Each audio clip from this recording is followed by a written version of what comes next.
khona lo myalezo engizowethula ayingomyalezo wabantu abambalwa njengathi bemele bantu udlulisa kwi-fivefold ministry. Ayingomyalezo webandla, umyalezo we-fivefold ministry. But uThixo ke, in the absence of the best, the worst become the best. You are the best in the eyes of God, because ebefuna bakhona apha abefundisi emerba ndiudluza kuwo lo mbono le model. I-model bangcwele into esisibonelo. I-model awuba umuntu i-role model, sibukela kuye, sibonela kuye, sijonge yena uzinyawo zethu siyazabanyezele khona. So i-model ka-Africa back to God yiyo lento iliwa, because ngumkhomba ndlela wokuba uThixo ufuna okanye uzokwenza ntoni ngo-Africa back to God. What is expected of Africa back to God? Then comes the nyana pa emontweni constitution. Dilebele that booklet constitution diphethe bangcwele umgaqo siseko welizwe lethu eAfrica. Ithim ithi sakha ilizwe ngo-Africa back to God. Sakha ibandla ngo-Africa back to God. Ndiqala bangcwele qathela ngebandla asithethe ngecawe. Siyabona bangcwele?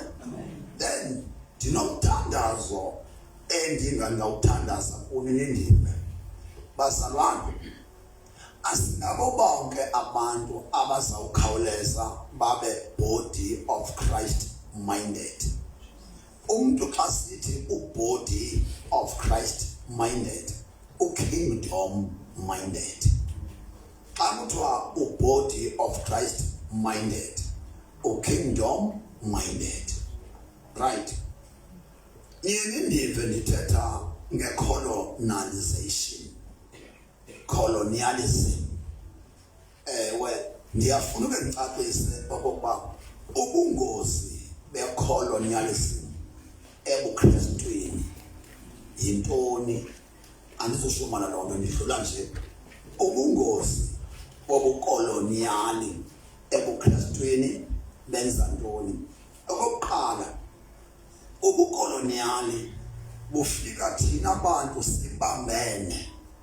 Umuntu onsundu, uma-Afrika, sasibambene. One, sihlonipha, sinenhlonipho, sinezimilo, siloyika ihlazo, singabantu abaphila ngokuhlonipha nangenhloni. Mamelani, ithi ke imbali ukufika kwabo oyanifana repeat kuba ndiye ndingazi ngohlobo ngcwele andifuni uba ndande, because ndinga-end up ndithisha yona, because i-lesson on its own. Ndiye ndithi Prince Henry the Navigator, Bartholomew Dias noVasco da Gama ba-operate kwi-1400s bona, and khange babe nento yokucolonizer abantu base-South Africa. Eyabo into babedlula eCape, kucaba ngenxa ye-distance from Portugal besiya e-India, bedlula along ulwandle olu lwaseKapa. Kwacaba bayafa sisifo ekuthiwa sisikevi sibabulala kakhulu. Bathi sathi babe nendawo yokuthi batshintshe ukudla, ba-refresh ukudla afresh, bakwazi ukudlula nokudla okufresh, bayofika e-India. Then indawo bafike kuyo ile nto kuthiwa yiKapa, bayibiza ngokuthi yi-Cape of Good Hope, iKapa. Then bona khange bathathe imihlaba, khange basikolonize, bebefuna nje indlela yokudlula. Then ngo-1652 kufika ke ngoku lo ongu-initiator we-colonialism necrew yakhe kuthiwa yi-crew kaJan van Riebeeck. It was in 1652 ubaniphazame bafike nge-6 ka-April ubaniphazame. Then uthe akuzinza ebona ubuhle bamalwandle, amahlathi, umhlaba kwendawo yaseKapa. Bebona Table Mountain, bebona the rivers along Table Mountain. Baqonda mabawuthimbe lo mhlaba ngokuthi bacele emva ekhaya eDutch apha eNetherlands okokuba or eHolland okokuba makuzo miwa apha sifumene ilizwe okanye umhlaba ofana nalowa amaSirayeli ayesuka kuwo eKanani, ilizwe lobusi nantoni namasi. So it happened ba elo lizwe lobusi namasi ibe yiKapa. Then ngo-1820 kwafika ngoba abaninzi kakhulu kufike nje iqaqobana ngokuqala noJan van Riebeeck. Kwalandela ke ngoku uninzi lwabo ekuthiwa 1820 settlers. Ndingathanda abantu basesifaka usilence or ku-off then intshumayelo izodlilizwe because izokuvula ingqondo abantu abaninzi abangazi baqhubeka intoni. Why kunje in South Africa? Why kunje in Africa? Why uThixo mandithishe u-Africa back to God? Then u-1820 settlers umalini uphezenye into ubukhosi bukaChaka buqale ngo-1820. ObamaXhosa bukumkani bese bukho bubudala bunamathanga wabo. So buqala ke ngoku obuka uChaka ya ngo-1820 noba Lesotho, which means ubukumkani buqale babakho apha kwe-black spot apha kubantu abangabanguni ubamaXhosa. Afika amabhulu apha abamhlophe sizinzile kungekho nto esingenayo usuka ebukumkanini bethu, but anizungena kakhulu kula nyanga kaSeptemba kulo nyaka ndawunitisha yonke imveli yethu singama-Afrika ukuze sovela eBhayibhelini. But leyo ndiyibeka bani uSeptemba ngexesha lenkcubeko. Xa benza inkcubeko this year ndawuninika the real and true nkcubeko ingaqhathwa ngabantu abanganalwazi. Nambani namke u-1820 settlers baye balendisha babe ngokusele ilizwe licolonialed already, but baye expanda i-colonialism ukufika kwabo. Then ngo-1884 sele ngoku iAfrika yonke icoloniziwe, babakho i-conference ekuthiwa yi-Berlin Conference apho kwavunyelwana yi-West okwama kwabelwane nge-Afrika. Abanye bazithathele emantla e-Afrika, abanye bazithathele embindini, abanye bazithathele emazantsi. Saba ke ngoku isizwe sase-Afrika sonke siyaqhekezwa sabelwa i-West, i-Europe and America. Yiyo le nto sivela sekhona o-Anglo-American but base-Afrika. So liladliwa ke ilizwe ngobukoloniali. Mamelani kabangcwele, le nto yenza sicaciswa iBhayibhile ifike mva sele u-1884 Berlin Conference edlule. Apha emaXhoseni yi-missionary ekuthiwa nguVan der Walt introducer iBhayibhile ngo-1895. Athi amaXhosa amnika uVan der Walt igama elithi nguNyengane. Yabe iyaqalisa ngokuyintoni into introduce abantwana kweBhayibhile kuma-Afrika angamaXhosa. sekudala imfazwe zaqala zokulwela imihlaba by isettlers versus ikumkani namakhosi wethu ayelwela umhlaba wabo before kube kuthinjwe yonke into yethu. Then kulomcimbi weBhayibheli ifika iBhayibheli abantu sebesikhathathi sekukhona uxabana even kwi-kings zethu. There's a lot ukufika kwabo kwaxabana our kings ngenxa yantoni yakungena kwabo kwimihlaba. Abanye bakhawuleza bathengisa ngemihlaba, abanye baresista ekuthengiseni ngemihlaba. Kwa-enda babakhona idabi between ama-Afrika ewodwa ngenxa yokuthelekiswa zisettlers ngothimbo nokuthathwa kwemihlaba. Alright, le ntshumayelo ayixabanisi, ayenzi nicaphukele abamhlophe. Le ntshumayelo andinanjoba nithi kill the Boer, kill the settler. No, mna ndingumntwana kaThixo, ndithunywe i-unit, abantsundu nabamhlophe mababulele kunye. But i-challenge ezawubetha umzi wakuthi kungakwazi ukubaluleka kwantoni kwe-past, i-present ne-future. I-past isincede ukuthi singaphindi i-mistakes ezenziwe ngabangaphambili. Secondly, i-past isenzela a good reference. Sibona uba xa kunje yake yenzeka lento kwabangaphambili baphuma kanjani kule kona. So it's very important about i-past, i-present, i-future ingazi-separate. The reason why abantu benje, abantu banamhlanje bafocusa only kwi-present. They don't care about what will happen after 10 years from now. Nango ungabuza uba umuntu xa ucinga kwi-generation yabantwana xa benje ucinga uba after 10 years uba kungahlala kuphethe lo rhulumente. If uThixo lo rhulumente angangambhangisi khawucinga uba abantwana after 10 years abonakele kunje ingaba isizwe sinjani after 10 years. Then umuntu of-focused only esizweni, as long as adla yena, he doesn't care about uba apha efile koba njani kwabaseleyo.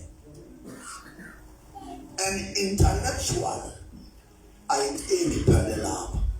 Intellectual icinga to a century over what may be the case of the people after a century from now. Ucinga okomuntu othi apha emhlabeni awufuni ukuthi ndifike kunje, masele bulala kuba nami ndifike kunje, uyalungisa so that abasazophila bathi wasinceda umamubani. So sekufuna emaphepheni ba kunamadoda kunomama abemayo ngexesha ilizwe lalitheni laliphalala bayimele inyaniso. Bazawubhalwa abo bantu kwincwadi ezizofundwa 20 or 30 years to come. Abantu abazoseva uMzantsi Afrika ngoku. uMzantsi Afrika usengxakini enkulu qha ngenibone nini. Then abantu abazoseva uMzantsi Afrika kule nyula ukuyo soze balityalwe ezincwadini kwimihla emininzi engaphambi sebefile bona kwawubaliswa ngabo. How I wish nawe unganalo mentality ethi noba ndihlanga mna kodwa if the future generation will benefit out of my strength, it is well. That's a mentality yomuntu ongekho colonized. That's a mentality of someone who is not colonized. I-colonialization igxile ingqondo. I-colonialism yenza ucinga phafutshane oyihoyi edlulileyo, oyihoyi ezayo, as long wena usekhona ntoni iqelengwana phambi kwakho ongadlanga uzosibonela. That's the colonized mindset. Ndifuna niyibone into ezenza i-colonialism apha kuthi. Uthixo wasikhupha kuyo bazalwana.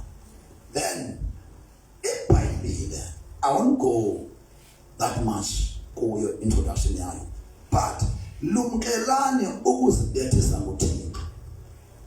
Nimamele imfundiso ezilahlekisayo. Njengoba ndilanda into ye-colonialism categorically, ndenzela umuntu oqhathayo uthi makaze nayo naya akunika ngonyaka uthile wathi, because eyami into ndichaza from 1400 ndiye eBhayibhelini ukufika kwayo through Mfikana sinakudala bomhlophe ilizwe belicakacela baligqiba basixabanisa kufika leyo iBhayibhile. But ngelishwa ibese iBhayibhile kurefere kakubi ngayo. Isettlers sasingabantu abamhlophe. Then abantu baziba abantu abathimbe imihlaba yethu ngabantu abamhlophe. Abantu sakwazi ukudifferentiate abamhlophe abaze ngecolonialism nabamhlophe abaze kantoni ngeBhayibhile. Cela sinibulove indawo amadoda abaphambili enze bay attention ibe right. No possible bancane. All right. So, into mayilungiswe nansi. I-missionaries azishumayelanga salvation ka-Holy Spirit, zifike zaqhubeleka zona ngendlela iBhayibhile abamhlophe be-religion ebebeyishumela ngayo eHolland, eDutch. Then baqhubeleka ke ngoku befundisa iBhayibhile. Yiyo lento ingakhange ikwazi ukubayekisa izinto ebemele baziyekile yakufika ntoni iBhayibhile. Baqhubeleka befundisa abantu uThixo bathi bengabayekisi izinto ekumele uziyeke waba ngumuntu welizwe. Those were missionaries. They did a lot ukusinceda minus le ndawo uba baye abasinika imfundiso salvation, basinika i-religion. Yiyo le nto ndiye ngoku kufuneka sohlule ukuba some people are religious because babamba imfundiso ye-missionaries zokuqala. I-salvation i-whites zokuqala or amongst the whites zokuqala zokushumela imfundiso nguJohn Wesley. uJohn Wesley uyifumana naye imfundiso by grace. Ungena kwenqanawa engumjeji engasindiswanga, afike apha enqanaweni ukhona amaMoriva. Ithi ke imbali kwakhona ukushika apha enqanaweni kwangathi ingazika, but isimanga amaMoriva wona ayinganyakazi tu, ingada kukho kwanto engawabulala. Then uJohn Wesley was so concerned ewivarisha kodwa hayi esivarisha baye sizawufa. Abantu amaMoriva bayadlala nje akho kwanto enzekayo. Abuza uba madoda kuthani na nathi twaka kwamathi akwenzeka into. Athi amadoda awusindiswanga na wena. And uJohn Wesley, what do you mean? But have you accepted Christ as your personal savior? Athi mina ndiyazicawela echurch. Then amamkelise uYesu uJohn Wesley amaMoriva athi ke ngoku ayiguqule iwisile ibe libandla elisindisweyo kumabandla oqala ama-Afrika ngokuziswa kwesalvation ngumuntu omhlophe. Efika kubantu abamhlophe ebebeqhuba i-religion for quite a long time. All right. Then yiyo lento abantu abaninzi imfundiso beyithatha njengathi yinto yazo divide abantu into ba insindiso salvation ifika sele ireligion iqhubeleka kwakhona ke ngoku ukuxabana kwamakholwa ereligion namakholwa esalvation ngenxa yendaba kaMoya Oyingcwele. Bebengafuni bona ukuvuma umuntu uyatshintsha aguquke alahle ngenxa kaMoya Oyingcwele abhaptizwe. Bebeyiqhuba ireligion without i-baptismal of the Holy Spirit. Yaqala lapho ke ngoku iyonhluka nhlukwano kumaKristu ase-South Africa or ase-Africa. Nikhona bangcwele? Amen. Alright. Okwesibili, kuthi thina ndlu yama-Afrika singathi umuntu oqala o-introduce i-salvation nguNtsikana kaGaba. NoGaba labangcwele nazi abantu nithini ilandele history course yandibasisa. NoGaba bangcwele ukuthi singabathembu thina ngapha. iBhayibhile ize kudala kuthi ifike iBhayibhile kwela ncala likaNgqika uNdlambe noHahabe. Wabe uNtsikana ngokwe jurisdictions zalamhlaba elapha kwaHahabe. But eNongcika somewhere somehow. Then bangcwele wakaba lento kaNtsikana lensindiso okokuqala ifika uNtsikane enamakhosikazi amabili. Ungumama kaNkobe kwenye unkosikazi, umama kaDukwana kwenye unkosikazi. Uzuqonda ba uNtsikana wayisindisiwe.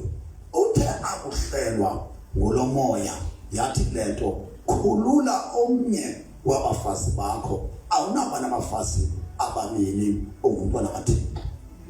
Ithi ke imbali uNtsikana wamkhulula lo mfazi wesibini phakathi wahlala eMondla emenzela wonke amalungelo ngaphandle kwele ke ngokasuswa kulo. It's a sign of ngokwenene uNtsikana was born again Christian yoqala kuma-Afrika. Okwesibili, nendlela uNtsikana lento imfumene ngayo imfumene ngoba kaloku wayindoda ekuthiwa yekukhohlakala wena ide ithi imbali amakhosikazi wakhe ezowaxhaphaza azifaka imbola enamafutha aphuma makamsusa athi nimabili noyizwe indoda enye afaka umvumo. Kodwa ngalamini iyodwa abizwa ngayo njengoPawulos kwenzeke into in the morning unomfana ebuhlanti akuzwa uyayibona nalento endiyibonayo. Uyayibona nalento mfana ndini endiyibonayo. uThixo wenza because akukho mlungu oshumayeze uNtsikana ose George Gray nabanye bafika sele ekulento kango bathe bazama ukumbhaptiza wathi uNtsikana lendinayo indonene. Ifika lento ejobene nenkabi yakhe or inkomo yakhe kwakuwulusha. Kwenzeke something apha enkomeni wabona ilitha elingaqhelekanga kanti ukungena kwamandla kaMoya Oyingcwele kuye without ukubekwa isandla ngumuntu. Njengendoda yomXhosa bazoya emdudweni namakhosikazi wakhe njengesiqhelo kodwa seyingene lento angayaziyo. Ithi imali uThixo isibiza ezakokwabo wafika nomoya wambeka phansi wathi ukugoba waphinde waphakama wenza isihlalo sakhe njengendoda. Esahlala njalo wafika nomoya wamgoqisa uMandla kaMoya Oyingcwele. Okwesithathu uthi afika lo moya wathi lento indongamele lento indorhule. Wathatha amakhosikazi wakhe omabini waya emlanjeni okhoyo ngondithetha kwayiTshume River. Wafika wazihlamba imbola yena qala kulamlambo oyiTshume River kwaphuma the old man kwavuka the new man. Wangena kumafazi bakhe wobabili akakamhambisa because uzotsho lento ingene ba makahambo abeyi-1 wabahlamba abafazi bakhe emanzini. Kuthiwa ke ngoku uThixo wayisenza ebonisa uba kumele umuntu akuguquka angene emanzini amaninzi omlambo, hayi ipool okanye ulwandle. Wagqiba wehlelwa ngamandla ke bangcwele kaMoya Ingcwele uMtsikana. Kuthiwa isono wayengasifuni tu. Kuthiwa abantu babeza phaya belila inyembezi, beliliswa ngamandla kaMoya Ingcwele kaMtsikana. Kwathi abantu ngoku bafuna ukushiya iikumkani zabo beze apha kuNtsikana, kodwa no, masenze icebo njengoba ekwaRharhabe abantu bazawushiya izizwe baye kuRharhabe ngenxa yale ndoda. Masophule urha ibe yirhabe.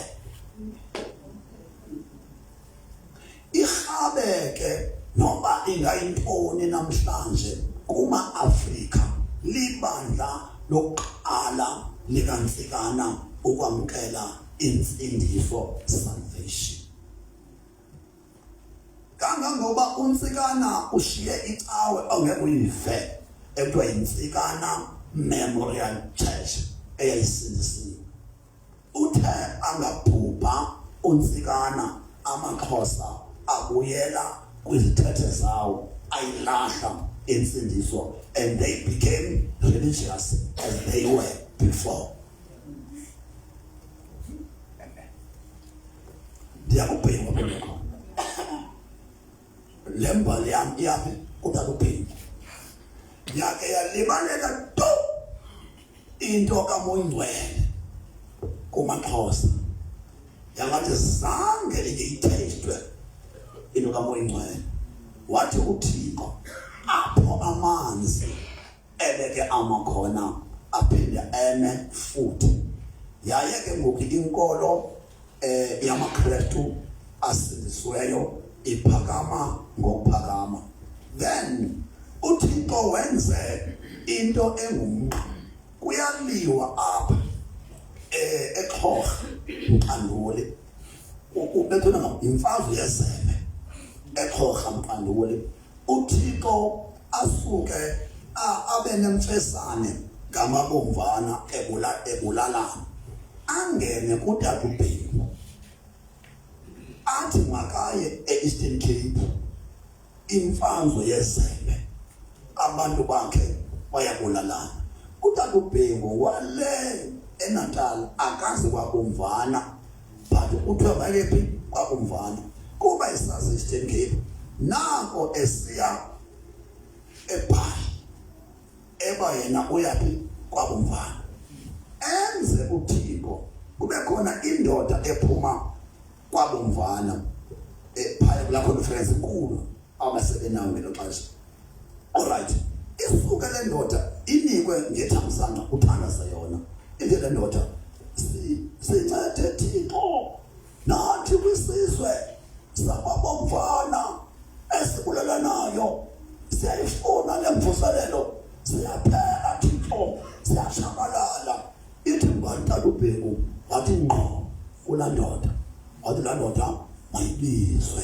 Kanti ndiphi? NdiseBhayi, bendithunywe phi? Kwabomvana. Yiyo le nto ke uye wathi xa isiza waqala kwabomvana apha eTranskei wenza umsebenzi wakhe. Kodwa indawo ke from PE aye waya kuyo yilaa ndawo inoginya zonke, apho kwenzeka inimangaliso emkhulu koTata uBhengu kwaginya zonke eMonti. Then ke ngoku kwafonyiswa ke ngoku iTranskei le esikuyo, yade laa nto kaNtsikana eyayidliwe yabuyela kwela kwaNgqika, yabuyela eSky, apho iqale khona kakade isalvation kaNtsikana. Wayibuyisa uThixo ngoTata uBhengu kwaXhosa.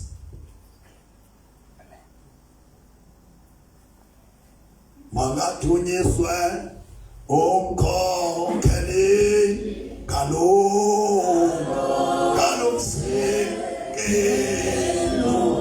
wakhe kungasweleki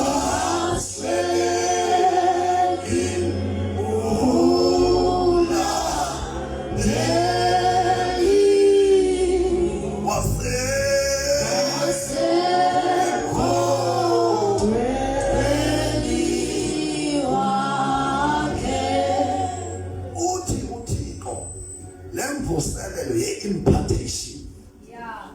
Lemini uThixo undikhilela ngale impartation. Uthi madikiza lento endikwenzisa yona yilento eyenziwa nguNtsikana kuNgqika. Ukumkani uNgqika uva idumasi lomsebenzi kaThixo owenziwa nguThixo ngomprofeti uNtsikana athumele uSoka enziwa ngutata kaThixo. Uthi mfaka Soka khawuyondijongela uba yintoni na lingene kulo mfo wasemagcirheni wasemajwarheni ayida umcirha ngumjwarha ngalo umjwarha uNtsikana. Nantsika le nto kuthiwa impartation. uNgqika uthi mabobuzela uba ngophi lo moya ongathi uzotshintsha nabokumkani bakhe ongene kule ndoda yakwaGabha.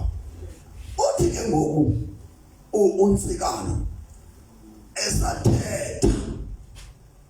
esathetha echaza uba yintoni le ivele itsho ukungenabani kuSoka. Lo thuba makazobuza impendulo ukungenwa. Mamela xa isa impendulo kukumkani uNgqika kuve kwenzeke impartation through uSoka ingene kuNgqika iphuma bani kuNtsikana. This was an imparted thing. Ndiye ndibuza uba kutheni nizohlala nomntu onalento but you remain the same. Mangalani bangwele ithi imbali yesiXhosa phambi namawele esikhethani uNgqika uye wasindiswa yakufika lento kuNgqika wasindiswa wangenwa ngulo moya oyingcwele kaNtsikana. Kwataba amaphakathi wakhe athi ngeke unotshe asinankumkani yethu thina esizoyibona sele ikwenye inkolo. Kuthiwa uNgqika waya kuhlala ehlathini ixesha elide ezama ukukhupha lento eyimphathiweyo through uSoka from Ntsikana. Do you mean lento yaye ukungena abantweni? Niyazi bani abantweni lukholo. Into elibethayo ma-Afrika lukholo. Akukho mntu onokumkholisa uThixo ngaphandle kokholo. Utshilo emini namhlanje uthi eyona nto ibambe ibandla lukholo. And wathi ngikuxelele into edle ukholo ukuthembela emalini. Ifaith yabantu bexesha iphakama ngobukho bemali.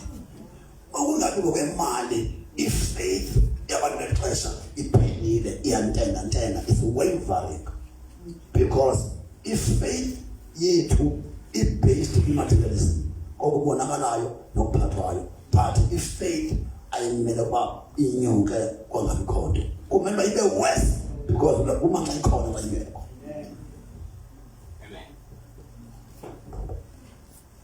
And asizukwazi bangcwele ukulwa elidabi sisenengqondo zokubeka ubutyebi nemali phambili unless we opt to the book of Matthew chapter 6 verse 33. Funani tanti ubukumkani bukaThixo nomlungisa wakhe yaye zonke izinto zematerial sifunayo sele sizinikiwe ngokholo. Abantu baqala ngo-secondary thing bayeke u-primary thing. U-primary thing kukufuna taci ubukumkani bukaThixo nomlungisa wakhe, then all that is material shall follow. Kuchizwe siyabona mangcwele. All right, must be the part of the so yathola ngoba iTranskei okay okokuqala bangcwele uTata uBhengu wayingathunywanga ukuba avule inkonzo siyabona wayithunywe uAfrica Back to God Crusade. Africa Back to God Crusade enamandla kaThixo njengomsekana. Sanoyisa kude into kaTata uBhengu nonsikana ifana twase cha yayingekaziwa lento during the era of Nsikana, but it's a very same thing because umoya ingcwele akana class. Ayibuya ngokulento kwataba abantu bashiya icawe zabo xa befika ezitaweni kutishwa ireligion. Kwi-crusade akaNobhengu kutishwa ubungcwele, umoya ingcwele, uYesu, ukulahla, ukuguquka. Ibe into engatishwa ncampa ithiwa nje iyakho kwabe-religion. Then kwataba ngoku abantu abakwazi ukuhlala ezitaweni bayabethwa ngabefundisi babo ngale mfundiso kaTata uBhengu. Kwakuphila imilwelwe kutaka amadimoni, but ezitaweni ehlala amadimoni oneminyaka. Abantu bayayibona indawo enomlilo njengangoku akuzuba kudala bayibona abantu lento noma komsuzwana ingafihleka, but akuzuba kudala cha ixhomekeke kuwe uba after this workshop, this is an impartation workshop. Are you crusading nje? This is an impartation workshop. Ungezi apha ngokwesiqhelo uzawuphoswa nguThixo ogcwele lethu.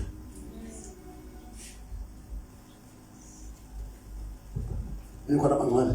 Amen. Hayi uyitshintshe umningazwayo. Umningazwayo uyitshintsha futhi ke uthi manichaze because ngeke nikwazi ukulwa lemfazwe ekuthiwa manje nifundise yona ningenayo i-background yoba sesisilwa nje sisukaphi silahlephi soyifumana kanjani iyaphi. Nabona msamonsekana bale nikhona manje Tata uBhengu ndiyakwenza isitholo ubona yakho then ndize uthi ke ngoku what really happened bantwana.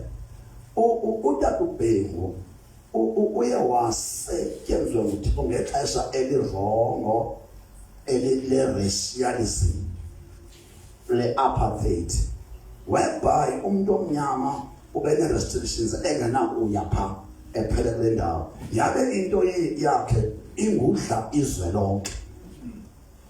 Nalo mabhuluna ayephethe ayemcela uTata uBhengu for intoni isolution. Ubefika uTata uBhengu a-addresse inkinga zikahulumente wamabhulu engumuntu omnyama enjalo. Ayiqali ngam lento yokufuna uba urhulumente ndimnike indlela ameka uphethe ngayo abantu kwangaphambili. uTata uBhengu did this ecelwa ngamabhulu.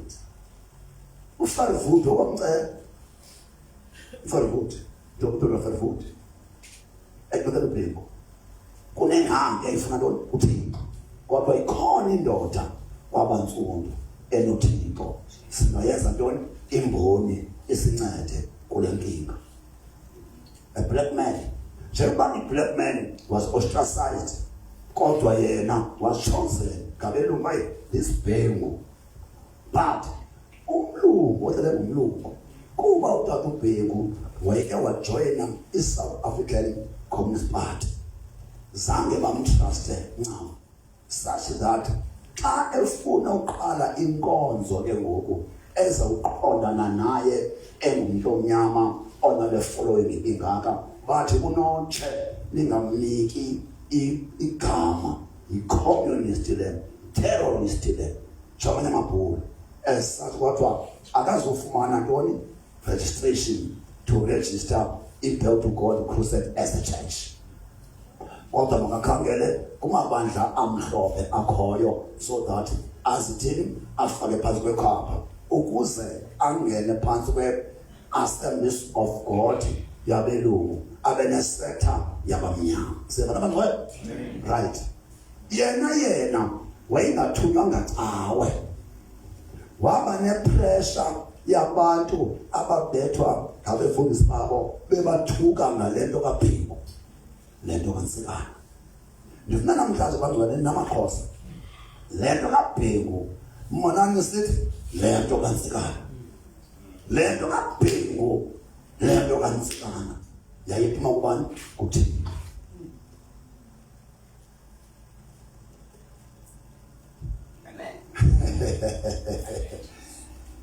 Nikhona abangcwele? All right, masithuleke abangcwele kanti ifuna ungena kwinto zase-Assemblies ngenza umlando kanti akubhenzela abangcwele. Andinanto kule mbali ne-Assemblies of God, ngumlando nobizo lukatata uBhengu oyingabizelwanga kuqala cawe, but he was forced by the then situation of apartheid and the Calabar laws to begin a church. Nikhona abangcwele? Yena wayithunywe ukudibanisa umzimba, angithunga ii-pieces azidibanise zibe yi-piece eyi-1 engumzimba ngabantu kaKristu. That is why xa ndiphuma e-Assemblies kuthiwe andithathe ligama, eli gama aliyo Body of Christ, yi-Christ Body Unity Church, siyabona.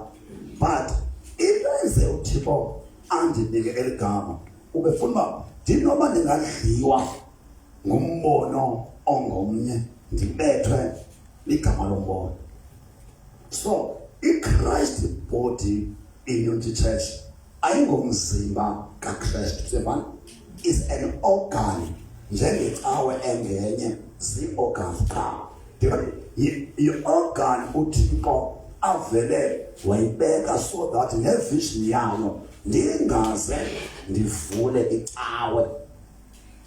Nini enizowumentena ntoni icawe because nize ecaweni eyi-Christ Body. But njengabantu abazalwa ndim, as much as nisecaweni, don't be church minded, don't be denominational minded. Ngoku nilapha ngokugqibela amandla kaThixo wam kule cawe awekho caweni, asemzimbeni. If ufuna kule nkonzo ukubaleka ngamandla, ndisho kamnandi nabo ndlovu from their churches, lento akunto yacawe. Wonke umuntu ozoba decolonized in his mind or her mind, because ubucawa usagwele la colonialism eno divide and rule. Ngeke accept umuntu ongakhonzinayo usene mentality ye-colonialism. Then nana phebandleni nizawulele basisa icebo likaThixo xa nenza i-Christ Body eyi-religion. Because sekunamabandla ngoku ebesikade sisithi ziyi-Pentecostals but ajike ayi-religion, zicawe. Ligama ukusebenziswa kwamabandla. They are so religious, which means mindset yabo It's full of colonialism. All right. Hey, I used to live in. All right. Politicians, zikazama ukuhlanganisa iAfrika ngepen tonto bayipen tonto ngepen African tonto ya kodwa kenziwa baxabana bodwa. Ndimamele namhlanje iAfrika ayizuhlanganiswa ayizumanyaniswa ngepolitical order. Abantu bepolitiki bazame ukumanyana bancame. iAfrika izawumanyaniswa libandla lakuba decolonized.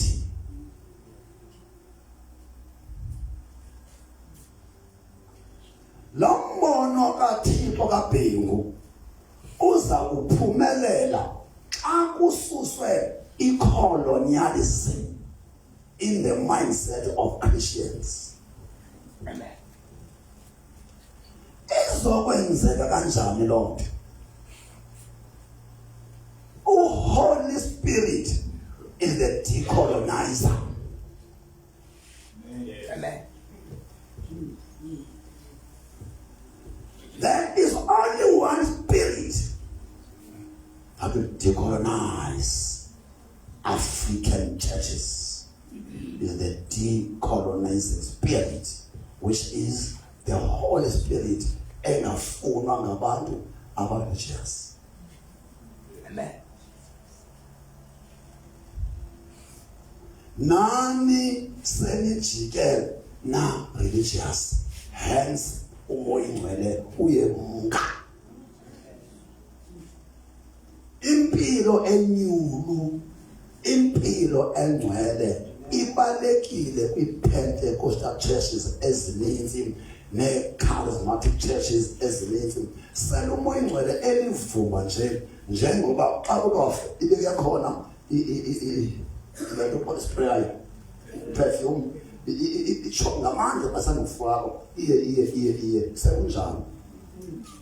And bangcwele andixoxe awungomKristu opheleleyo umoya ingcwele engekho kuwe in full.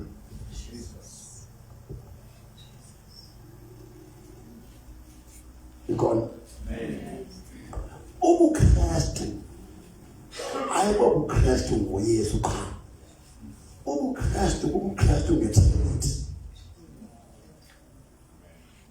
Abugqibelelanga ubuKristu uphezu Thixo qha. ubuKristu uthi ndinoYesu akuphelelanga without the other part, which is the Holy Spirit. ubuKristu ngeTrinity. At John chapter 4 verse 23 and verse 24, kuza ilixa yayesele khona apho bonke abamqulayo uThixo bayakumnqula ubani uThixo. Ubani kwiTrinity bala bayakumnqula ubani uGod one. Ngantoni? Ngomoya oyingcwele two. Nangantoni? Ngenyaniso uYesu. Uba ngaba asikamnquli ngeTrinity uThixo, soba less of power. Power ngoku because kunesetha ehamba noThixo. Abemveli bahamba noThixo minus Jesus. Abanye uYesu abamkhanyeli noThixo bayamthanda kodwa abafuna ukufa ngomoya ingcwele, but they still call themselves Christian. I'll be a Christian khona one of the three engekhoyo kuwe. You become a Christian when the Trinity indwells in your heart. Wait, let me tell you the secrets. You will never be touched by devil if you make sure that you maintain the Trinity in you. I'm telling you. Man, mystery na uSathana uyazi ba abahlali bebabili abahlali beemnye bahlala bebathathu wenza ba bekhona oyi1 ongamqapheliyo athi cha azithilile naye phakathi kwabo jonga ubeka umunye ngithi unika ichance uSathana uYesu uzomnqina uYehova umnqina yiyo lento abantu abathwalayo kususwa ntoni phaya umoya oyingcwele agcine uThixo agcine uYesu kususa umoya oyingcwele kufakwe umoya wokuvumisa.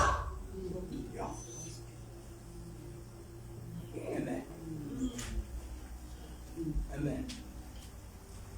Nikhona once uvule ikhoba ungumKristu omnye wabo abathathu angabikho automatically uSathana uvale nami.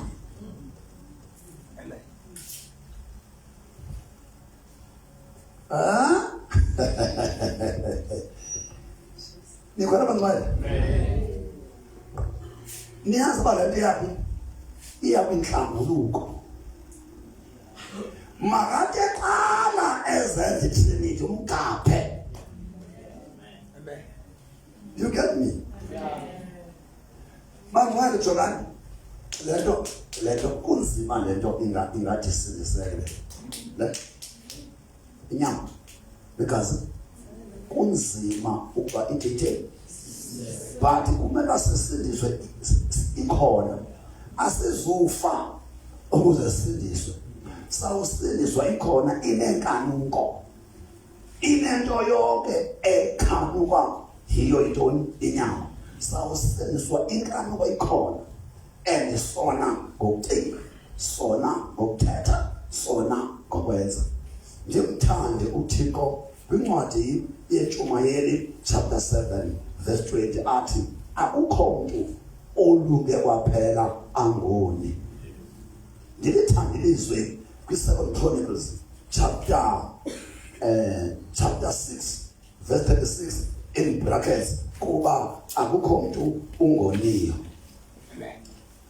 Ngimthande uPaulus indoda yokholo ethi ngifuna ukwenza okuhle Romans chapter 7 from verse 14 asuka amalungu omzimba wami angibonise okungekukho ayisendi kwalo sayisisono kusho indoda ebhale lot of books kodwa uthi amalungu omzimba wami.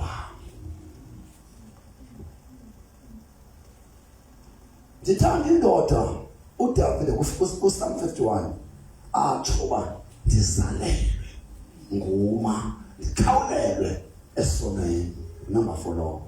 Then number 5 avele uJohn 1 John chapter 1 verse 8 abeke isitambo athi ukuba sithi asinasono siyazikhohlisa inyaniso ayikho kuthi. Mamela ke ngoku masingene ke ngoku phase 2 uthi verse 9 njengoba singabantu abonayo ukuba siyazivuma izono zethu ulungile yena uthembekile ukuze asiqonde ntoni abe sesihlambulula kuko konke kungamsi. Then umuntu ongasindiswanga le verse ayi-apply kuye. Sobe uzikhatha uthi uyahlambuluka ungasindiswanga because i-purpose yenhlambululo kuba ukuphinde uhlanje ngegazi lalowo wafela izono zethu. Amen. Xa wena ukhetha kule Trinity negazi ayilo lakho. Amen. Athi uPetros oqala chapter 1 verse 16 ibane ngcwele kuba namhlanje soba ngcwele kanjani kuthiwe isono ithele nomuntu athi Isaiah 59 isono sithintela inzabelo kaThixo athi verse 1 athi isandla sikaYehova asisifutshane uba singesilisi indlela kaYehova ayinzima uba ingevi izono zethu ubugwenxa bethu obufihla kusokuthixo uthi athi uNumeri chapter 23 verse 11 isandla sikaYehova sifushane na. Ebazalwane ndize South Africa ngoku ngaqoma ngiholile ndizakuba namhlanje nibonisa uba why kunje. And iBhayibhile isolution ye-South Africa ayikho enye into. I-politics azinasisombululo to kwimeko yoMzantsi Afrika. Yile Bhayibhile ezolungisa ilizwe loMzantsi Afrika. Yile Bhayibhile ezolungisa ibandla lomva. Sanolala madoda. Please. Because nqanda bandithela manje. Ubuthongo xa unabo kamathini ndiyabetha. Uyabili? Akuntshumayele kanjalo ongafanile kwamna ndigwethiwe. Kugwethwe kwamna kange ndithi lwenza ngoku. Namhlanje besithe sazayo imodel. But uthi uThixo imodel ngeke bakwazi ukuyilandela bengena history and foundations apho isuka khona.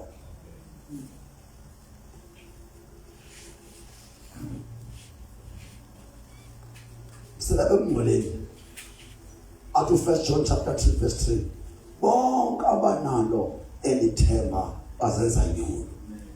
At Matthew chapter 5 verse 48 magibanye ngabafezekileyo kuba nam ndifezekile. Be perfect as I'm a perfect God.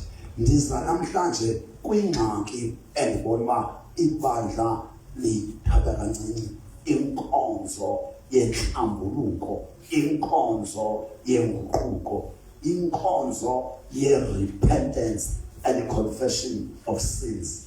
Xa use-South Africa masine ke ngoku kula makhotho okuqala chapter 15 verse 56 57 58 ndifundela. Alright, God isafunda. uThixo unje njengoba uTata uBhengu uThixo evuselele lanto kaNtsikana ngaye, akwabikho umXhosa oyithathayo lento ngobunjalo bayo. Kwataba umlilo lo ka-Africa Block to God uyacima bit by bit. Akukho umuntu ode angene ncakasana kwizihlangu zikaTata uBhengu. Kwataba umlilo lo we-Block to God uyakucima ngokucima. Wakhweletha uThixo kwaKwaZulu Natal, wavusa indoda engakhange yaqonda uba ikushumayela u-Africa back to God, uTata uLJ Sithole. Uma uyayibona i-God's Army, i-vision ye-God's Army yila vision kaTata uBhengu esaqala u-Back to God. Ingabikho ntoni icala. Ngavumi ikhanyayo, ngavumi. Yabona khona lo muntu ofuna ukuphazamisa nana. Umama wakho usuhlala kude mama wakho. Akekho. Yeye usale mama akekho. Yena ukhwetha unyawe. Hallelujah.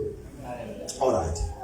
Ngokoma wakhona abangcwele u-Back to God lonke uThixo andibonise wona.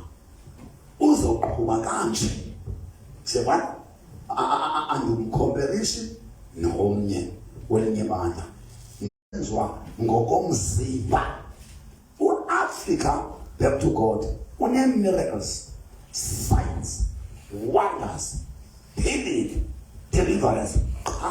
Xa umenza ngale ndlela uThixo wamseka ngayo, ungavusi icawe ngaye. Amen. Uba ngaba ndizomisa ngestrategy ndifuna iChrist book ndithi hayi ndisengomzimba emveni koko potyo ndishicawe akuseyiyo le kaBhengu. Le xa ndizowisa intente kokuthetha abefundisi bonke ababelapha nabantu abasindisiweyo ndinikezela kubo mna ndingwalapha. Ibe ibe ngabo ababonayo okokuba abantu aba sithini madoda kaThixo. Ndingabhaptizi uAfrika back to God akabhaptizi. Once ubhaptiza abo bantu ubakhuphile emzimbeni ngabakho ngabecawa yakho. Amen. Okay, mama nangengo. Let's say sinebandla leChrist body lise Coxted andithi nive lento khona pha uhluka khona.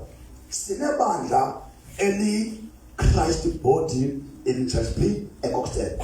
uThixo andithume eCoxted akandithumelanga ukutransplant iChrist body kuba ibizwa ngam.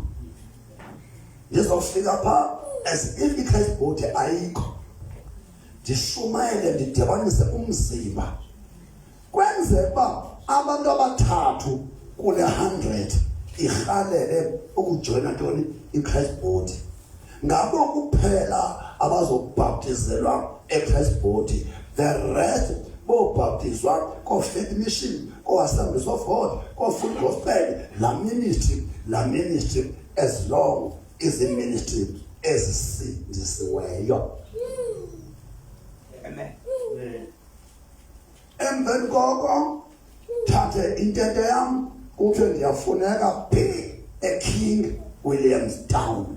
Akukho kwaChrist body ke apho. Andizwe hayi no anabandla pha ndiyobhedeka ntoni, ndithunywe umzimba, ndishumayela umzimba, ndimanyanisa umzimba kaKristu.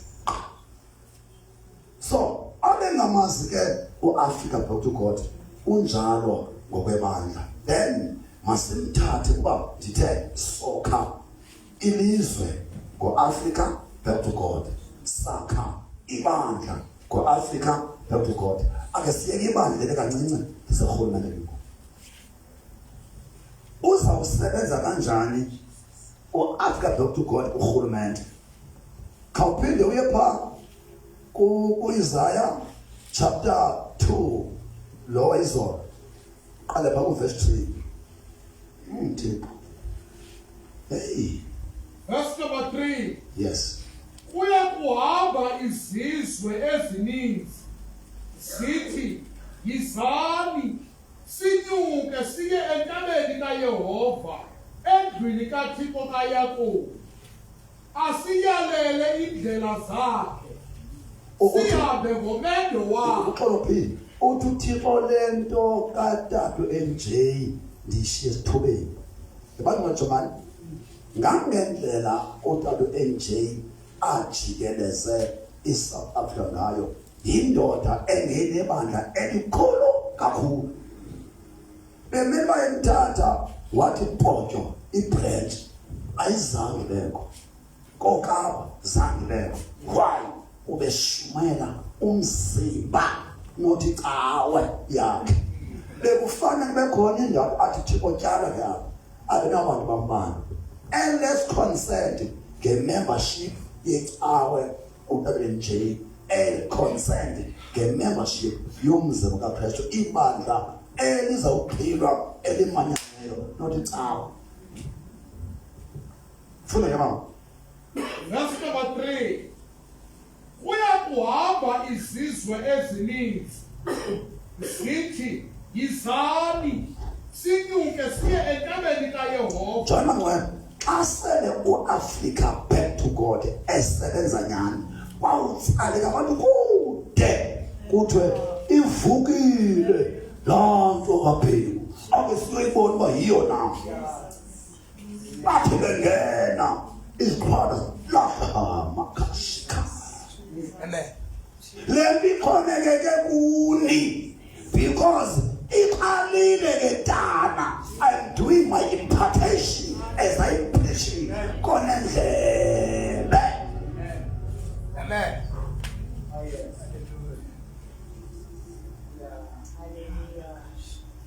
Uba ngabe icebo elikaMadikiza lizawutshintsha, kodwa elicebo le vision ayiyo yomntu ongumadikiza yekaThixo.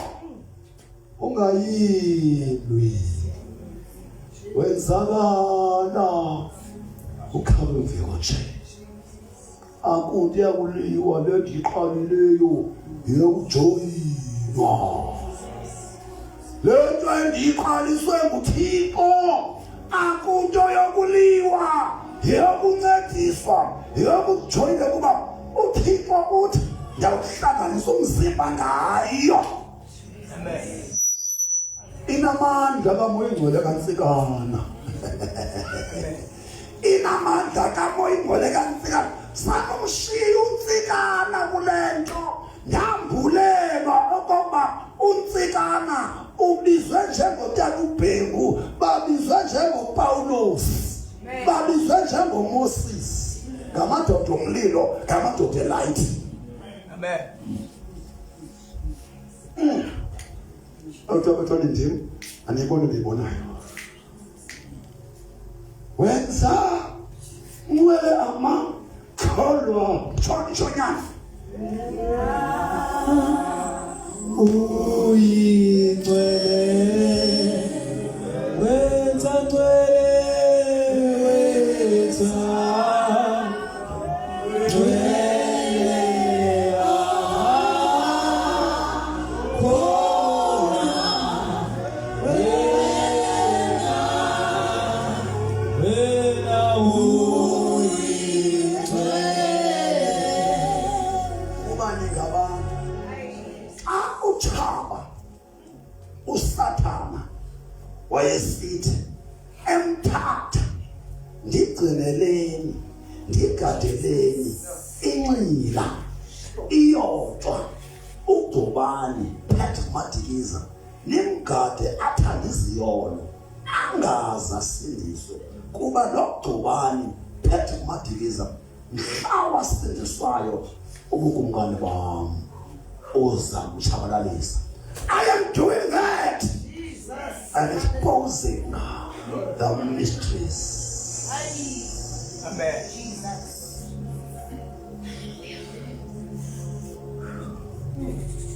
Hosanna, blessed be the Lord. Blessed be the Lord of our salvation. Onyana ninganami, ningafuni ndisaphila ukuthi take over. Into ebetha abantu abaninzi ukuthi uMoses esekhona bafuna indawo. Uma nifuna uhamba ngalamandla ndenza impartation niyosebenza ngawo ngaphezulu kwami, noma ungathiwa ndizelonyana baphilisa abantu asebefile ndingayenzanga loo nto because I am imparting. Nilumkele kuba lento endiyifaka kuni kaThixo iza kunenza nibe ngabantu abazoloba nomahluko kuba imimoya ayivumelana nalamandla ka-Afrika. Back to God. Oh yes. Nawuphilisa izifo. Oh Jesus. Jomani, you shall do 7 things. Not Barabat. From now.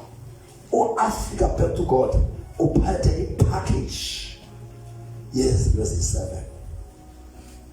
Oh, Africa, back to God. Uzo shangula. 1. Ibandla nelizwe. Africa, back to God. Uzo khulula ibandla nelizwe. Africa, back to God. Uzokhusela kuSathana ilizwe nantoni nebandla. Africa, back to God. Uzoxolelanisa abantu noThixo wabo through Christ.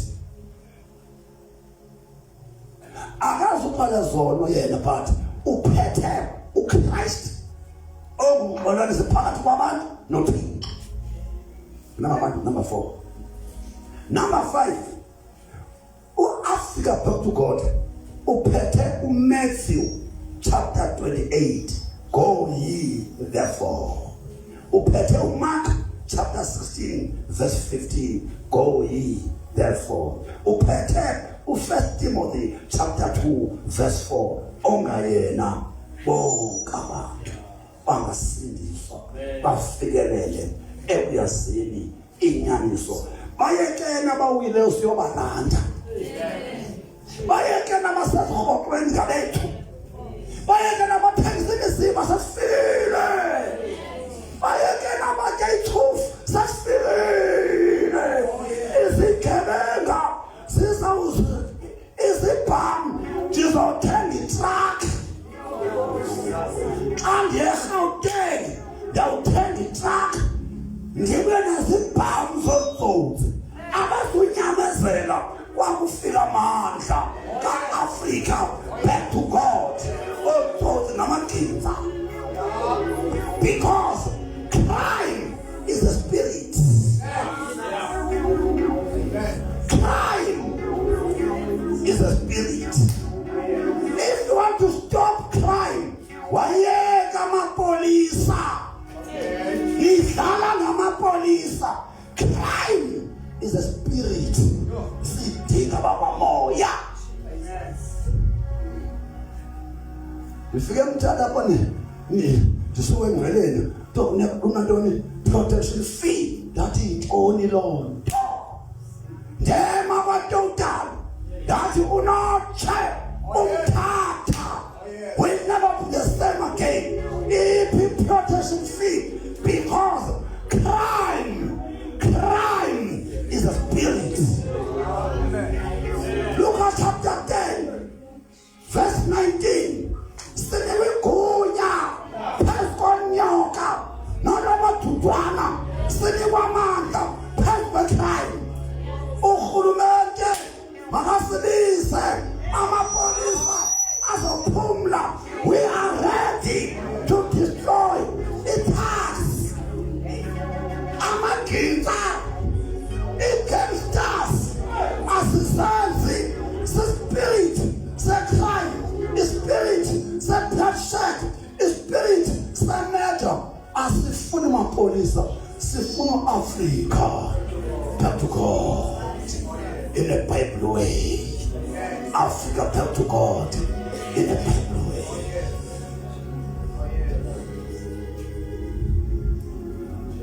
Sishubile mthatha,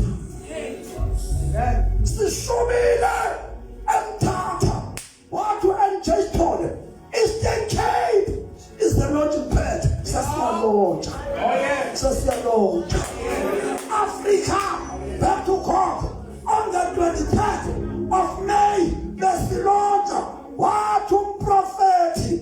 Eastern Cape is the launching pad. Wayengazange atsho uba which thing will be launched. Umuyingcwele wathi ukulonjwa kuka-Africa Back to God, uqala kokushukuma kwesiseko Eastern Cape.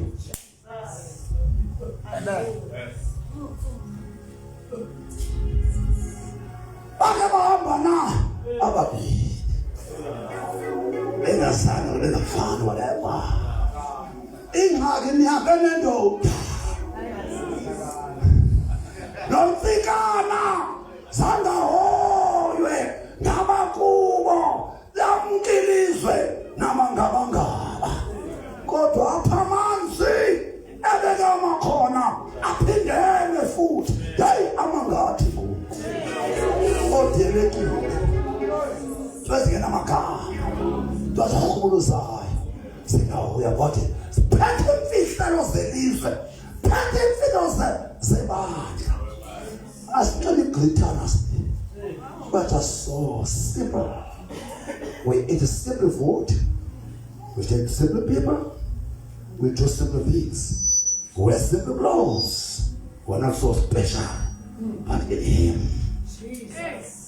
In Thee, oh Lord, do I put my trust.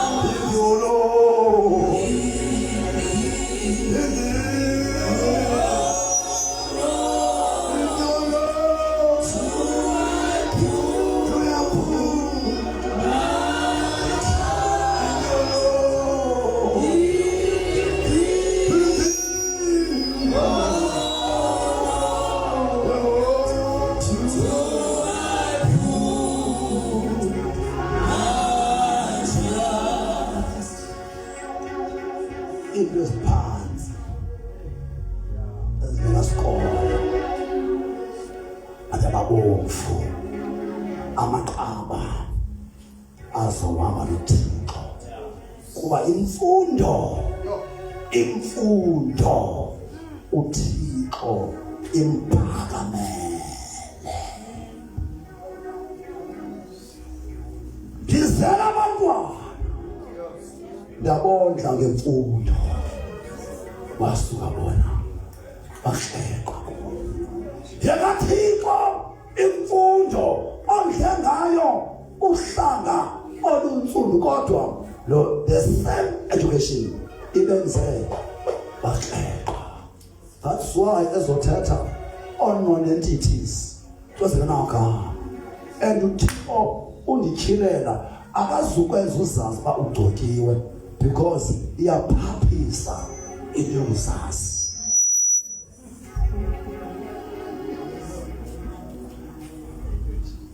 Yabona kunabantu abagcoke kakhulu abazuzazi because wakuzazi uphakamela abantu ngogcobo lwabathini. Masike ngokwimodel nje introduction yayo singena ngomso kakhulu. Ndifuna phinde cela umbani nifake ipetrol kwi-generator lamagqwirha le-area acuba sibompampampa.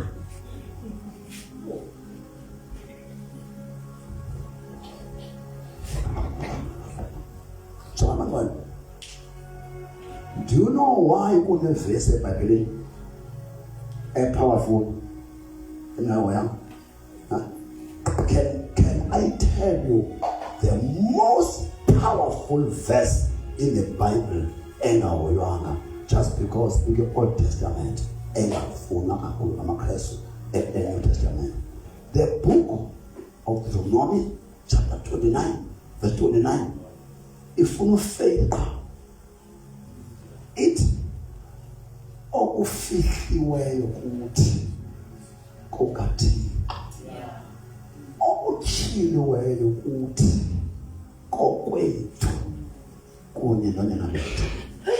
Yebangcwele uma ezizinto ngizithetha kuwe beningazazi bezifihlwe ubani kuthini njengoba ngokuzichilwa zichilelwa wena. Ngamanye amazwi xa uchilelwa unikwa i-upper hand. Umzekelo uboniswa umuntu ezawufa ozana nawe umboniso. There are two things that may happen pa. Why uthi bekuchilela? Maybe lo muntu is so close to you ungazukwazi ukuyamkela death yakhe. Athi ndiyabulungisa ubani ndiyamthanda. Izinto zimbini unikwa chance noba uzofa thandaza noba kazufa thandaza. Once uba the revelation ngento thandaza ngayo iphethe lezi two. uThixo akanqandwa ngumthandazo wakho xa umuntu wakhe ezamthatha. Amen. But inkulu into eyenziwa ngumthandazo womuntu one revelation emimoyeni. Amen.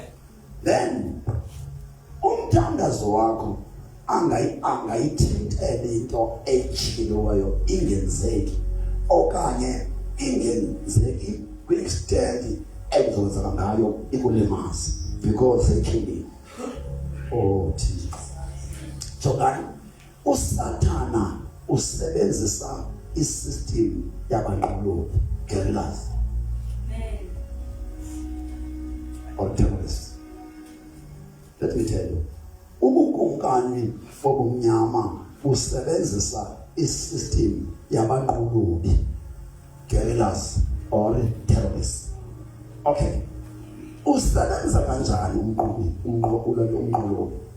Uvele ayofaka ibhombo ebusuku ayibalele ixesha maybe for 5 years kula camp azoyibetha. Then bayaziba within 5 hours abasekho kwaphaya iqhushume abasekho. Those are guerrillas abanqolobi. Mamelapha uThixo uthi njengoba uzonqolotshwa akuchilele ipurpose yokuchilelwa ukuba wena ungake ube yivictim yomnqolobi igerilla terrorist uSathane. Benisazi kwela kwamoya imimoya ayifuni kwaziwa beforehand. Beniyazi kwela kwamoya unqobile jonga once uphuphe umuntu lese umfazi ekwenzela ukudla ukutya ebusuku ukudlisa nyani, but the moment umbona ungadli ekuseni bukamjonga yabe amahla because uyakubona xa uchilelwa aphelele ngamandla akakwazi umuntu uchilelwe ngaye aphinde abe namandla kuwe.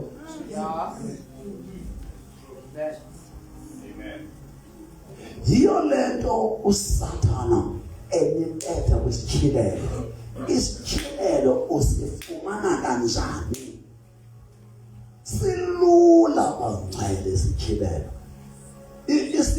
Sixhomekeke kwinto eziyi-2, i-conscious mind ne-subconscious mind.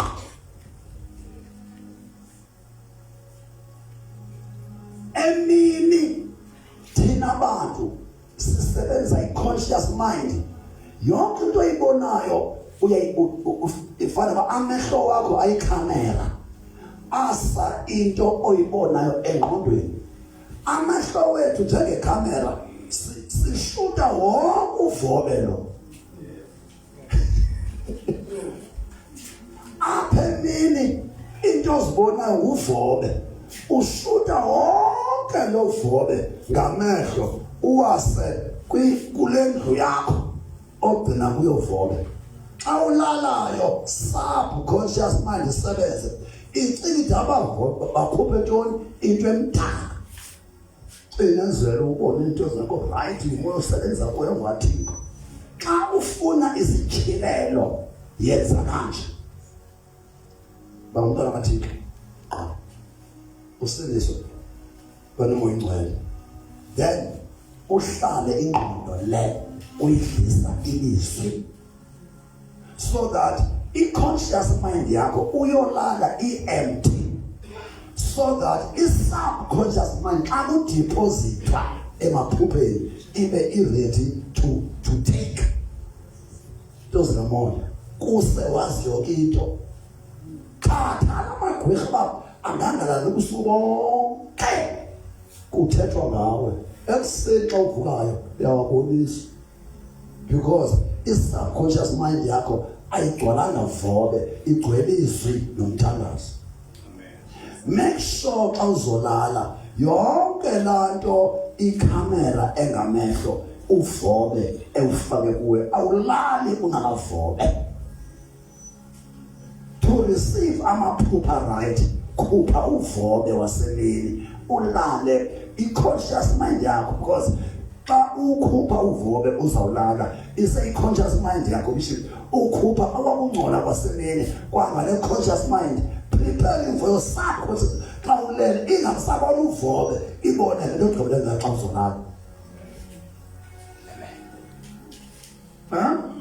Umnani bayisayentist phezu kwenothixo bandiyaqhuba ngoku ngoya benilanda Vasco da Gama beniwahistory ndiyayidla nayo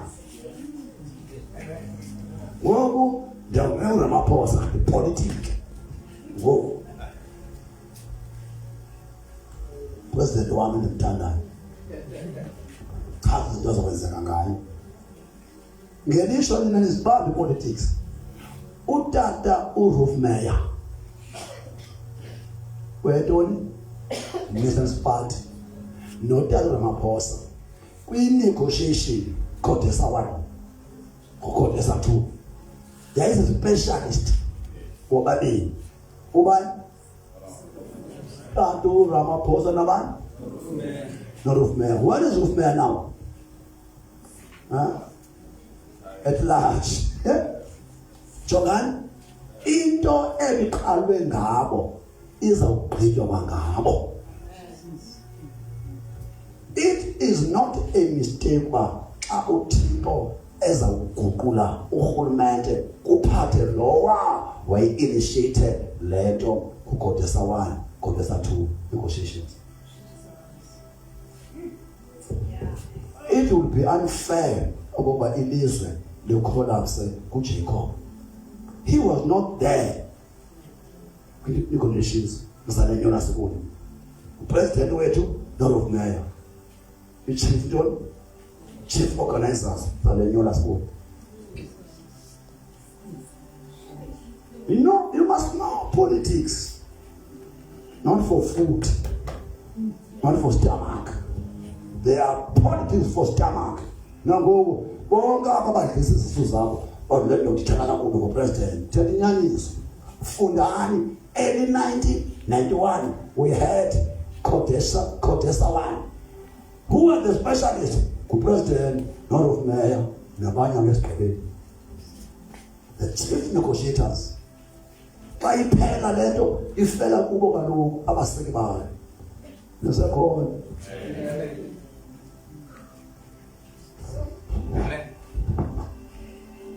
In the blowing model, the science gap, politics gap, kumoya gap. This is what is called to be an apostolic person. Ubupostolo abuphelelanga ipulpiti, ungene eParliamente, ulungise iParliamente. Ndifuna umtholi andizoyiqala imodel namhlanje. Ndifuna ngomso nize ni-well prepared okokuba yintoni le model. I-model is-solution ye-South Africa. I don't care who says what. Nizokwazi ngomso uba after the collapsing of this government kuzawuphathwa kanjani eMzantsi Afrika from the sekuba atumngqondo yami indlela ezawuphathwa ngayo ilizwe loMzantsi Afrika emveni kwale collapse kwalo rhulumente kulapha eBhayibhelini ngomso beyikheqeza loo nize neshomizele ugcwale lendlu nanepoliticals zabo.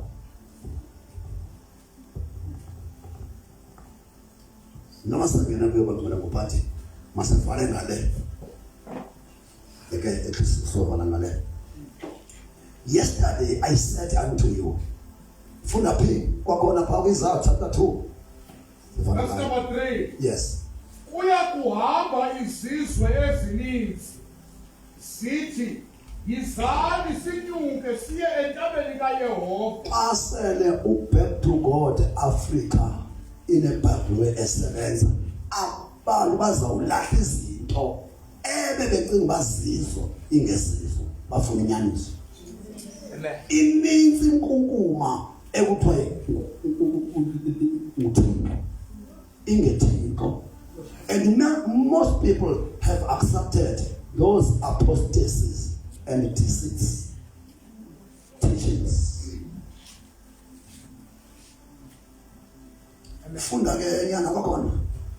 Kuya kuhamba izizwe ezininzi zithi yizani sinyuke siye entabeni kaYehova endlwini kaThixo kaYakobi asiyalele indlela zakhe sihambe ngomendo wakhe kuba kuya kuphuma umyalelo eZiyoni. Bangcwele bendiphethe i-conclusion yelizwe lethu pha emontweni caba iwile bayibona ngafana ikhona bangcwele but ngomso uzoyiphatha umgaqo siseko welizwe lethu. Mamelani bangcwele befuna nimbone kakuhle phaya kula Isaya kuthiwa iZayoni kaDavide ukumkani ayilawuli Thixo, ilawulwa nguThixo. Yona iphethe umthetho wabantu, democracy, the government of the people, for the people, by the people. Akumele ba ibe ngaphezulu kwale. Yikho uDavide iZiyoni ayinamandla kune Jerusalem. Okathixo umthetho usetempileni in Jerusalem. Then umgaqo qhubo okulawula abantu kaDavide useZayoni. Conclusion. Ikhona abancane. Then when umgaqo siseko ungalawuli the law of God, the divine law of God, elolizwe libinasono njengelizwe eli umgaqo nkqubo democracy ingaphezulu kwantoni kwelaw kaThixo. Ikhona abantwana khona bosiyakhona ngoku mamelani. The reason why isono eMzantsi Afrika singaphezulu kwesono eZimbabwe, eNigeria, eUganda, la mazwe endithetha ngawo asambeka phezulu uThixo than their constitution. Into eyenza isono uMzantsi Afrika andixoki ufile ubolile yi-immorality, yi-bloodshed, yi-murder, zi-drugs, abuse of liquor, sexual immorality, killings, witchcraft, theft. Ubolile. Why? Kubekwe umgaqo nkqubo ngaphezu kwaThixo. uThixo wangezansi walawulwa ngabantu, democracy. Amen. Then tomorrow sawunibonisa uba idemocracy le ike yaphumelela na ngexesha elingaphambili. Uba zange yaphumelela kwenzeke ntoni ukuyilungisa? Yile nto ezokwenzeka eMzantsi Afrika. But wait for tomorrow's message. Ndinishiya ke bangcwelene nesiscripture sofundwa ne-PS. Yes. Ndicela amangcwelene le nto yenzeka eMzantsi ngoku nantsiya ku-Isaiah chapter 1 from verse 18. Kunoncoko sivala ngalo. If you want to know uba uMzantsi Afrika ngoku undawoni kwenzeka ntoni, ndiza kufundela.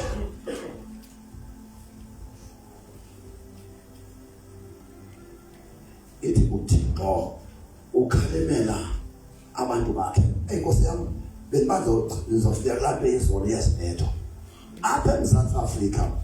Isibetho sehlele sesenzekile but asikayeki. Apha eMzantsi Afrika isibetho sikabhubhani sesenzekile but asikayeki ncam. Isibetho se-witchcraft kwaqala sona kwawugqibela sona, but esona sibetho esizakwenza wonke umntu waseMzantsi Afrika abuyile kubani kuThixo sisibetho sokugqibela, isibetho sendlala. Andifuni bangcwele ndinixokise ndithi kuzoba kuhle. Akucingi kube kuhle eMzantsi le mithetho. Andixoki bangcwele, nizobona kanje upresident ozophatha ilizwe mhla angenayo uzokhazula yonke lento, iphele yonke le mithetho afake u-S. iGNU ndandixelela isaqala ngathi ayikabi yosolution iGNU as long imithetho ka-Antichrist zaphethe yona eMzantsi. That government is not for God. So le government ukuthiwa ngixele yona eza ngo-Africa back to God izawuxazula yonke le mithetho so that ne-level yesono nesantya sesono sithothe. Abantu bona bakaThixo bathe gamfe esonweni, bathe ngoba kutheni isono singaka, senza ukuba kubekwe umthetho wabantu ngaphezulu kukaThixo, senyuka isono. But the moment uThixo ebekwaqala umthetho wabantu, democracy bangaphansi, azowehla manje sono. Iphiloni eBhayibhelini lifunde sigoduke ephilani. First book chapter 15 verse 56. Nibona uba ihip yesono xa ilizwe kuthiwa hey akusosono yintaba. It's because of that verse. Yeah. Verse 56. Ulovila lokufa sisono. Yes. Amandla esono ngumthetho. Once umthetho ukhase uThixo, lo mthetho wenza abantu babe suffocated sisono. Iyo lento uThixo ethi mina mandini fundise inkonzo yenhlambuluko, inkonzo yenguquko. Akekho umuntu waseSouth Africa kubone kunje sisono ozawukwazi ukuphila ubungcwele ngaphandle kwenkonzo yokuhlala ezihlambulula ezingcwalisa exela isono sakhe. Andi noma lokho zisindiswe kanganani uba icawe uba ibandla alizixeli izono liniwe chance yokuhlambulula liguquke malilibale ngeke lilwe kule mfazunkulu ezizolwa nayo. Prepare nina ngo for a great war. Head on with the Antichrist. Head on. I'm the chief commander. Ekuthe manithishe iwarfare. Kuba siyaphi siyemfazweni yakwamoya esiqalile kula kwamoya izakwehla. Let us be ready. Ayisiwa usesitima takati. Ndiyamsizela umuntu ocinga imvuselelo nje. This is an impartation workshop. Learning information ngekulale mani. Hayi ayizokulalisa. Yokufunda ukuthi abakhona. Ndifuna ukubona uJesu manfa ayo ndifuna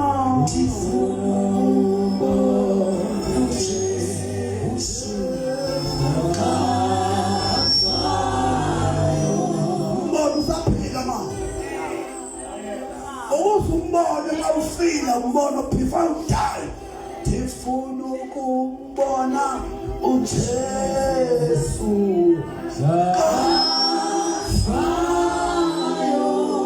ndifuna ukubona uJesu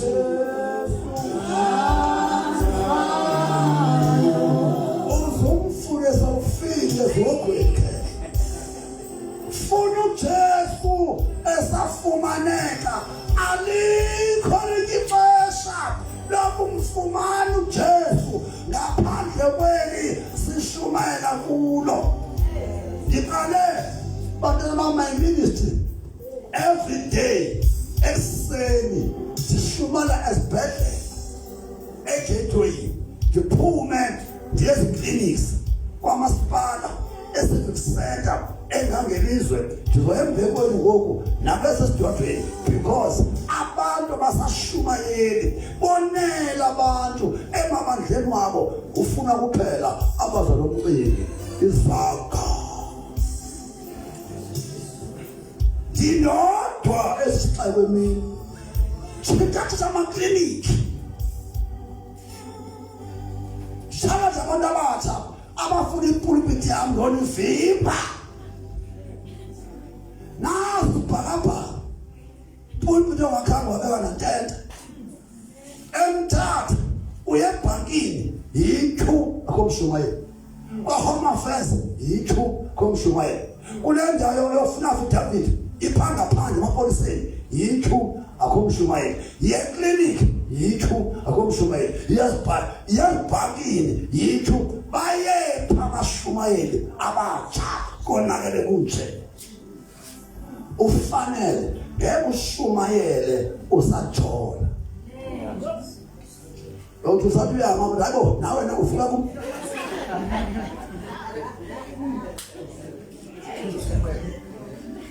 Hayibo nawe na hayi ngeke lokho wena bangashabani uvuka kumoya lo. Wawunenza baba erujoba akekho lezwa before silojoba bayakho. And umuntu ulolwa yiministry yakhe. If uzawulolwa uvangela. Okwesibini, xa uvangela uyazigada nokuthi yo Thixo konje njengoba weshibhazi othandako bangadlala abadlali babantu abangaphambili. Umntu iyanceda iyovangela ikwenza uhlale usharp ungaphili careless. Njengoba niphila careless anikazuyeka ukulekwa ngombulo.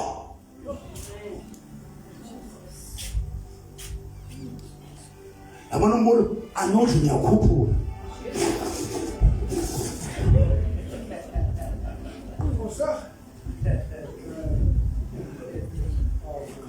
Ngeke nivangele nisadla umbulo.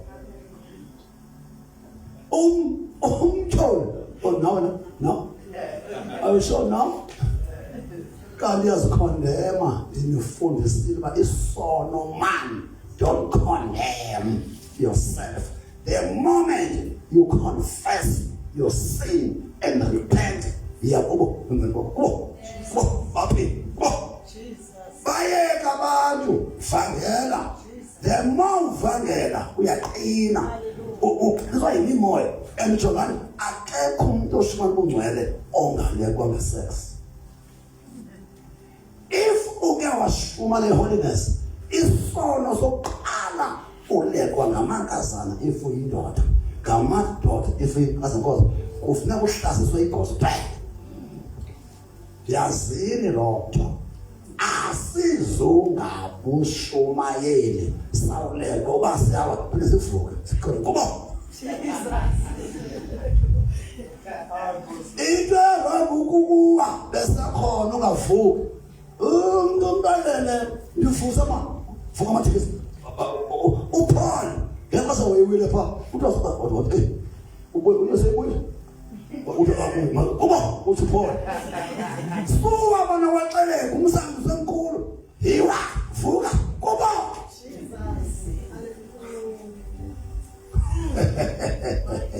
jongani mani wayinekhala uElisha esekhona xa liwile sembe lisana uElisha akusibamntanam liwelephi andikubuza izilando bethena uzuwe mntanam liwelephi kufuneka liwelephi asibuza bayizembe liwiswe intoni liwelephi thatha izembe uyokhawula manje ulethi uyokhawula manje konqakam abantu abatsha nisokolo Elisha zakhona khona bayizamele ngawo every day sodima ukuthi Elisha liphindelawa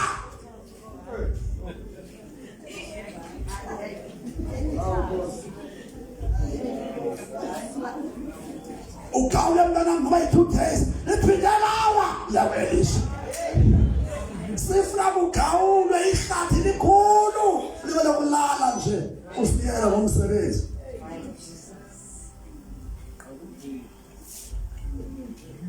Oh, tendabona abasha ezatha. Esizele. Bangcwele. Masike kule ndawo ndithi simosha. But ubezawuthi esiya uIsaya 1 ngelizwe elethu. Oyina mazulu beka indlebe nawe hlabathi kaloku ndikhoyo uthethe wathi yakhulisa abantwana ndabondla kodwa ke ngoku bajikele bandivukele kambe ke yona inkomo iyamazi umniniyo kwakuthana nethoki iyasatisfya sayo ukanti ke yena uSirayeli uvalekile. Ewe abantu bami abazinto up verse 21 and verse 18.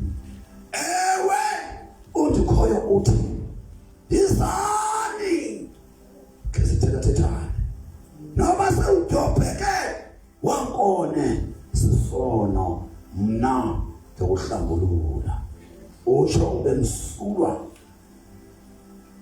kanti nokuba sewunyukunyuku mina ndiyakukwenza ube mhlophe qwa. Ukuba niyavuma ukundithobela ningakuxhamla ubungcwane belilizwe laseMzantsi Afrika. Kambe ke xa ningafuni nindivukela niza kusuka nibe lixhoba lehlelo. Nditshilo nje ke mna ndikhoyo nditshilo idlulithi. Ewe kambi sixelo ndini South Africa kade uyinzwakazi ngesimo kodwa xa kunamhlanje nje ungumadoda onke. Wawufudula uphuphuma lukwango ngenene wawulikhaya kamalungisa ke namhlanje ulikhaya lezihlelemqa South Africa. Kaloku wawukade ukwenge njengesiliva South Africa kodwa ngoku sewuphuthile. Wawufana newayini eyondeleleneyo kambe namhlanje sewungumngxengwa South Africa. Iziphathamandla zakho zizibhoda abafo abalala ngubonye namathuthu.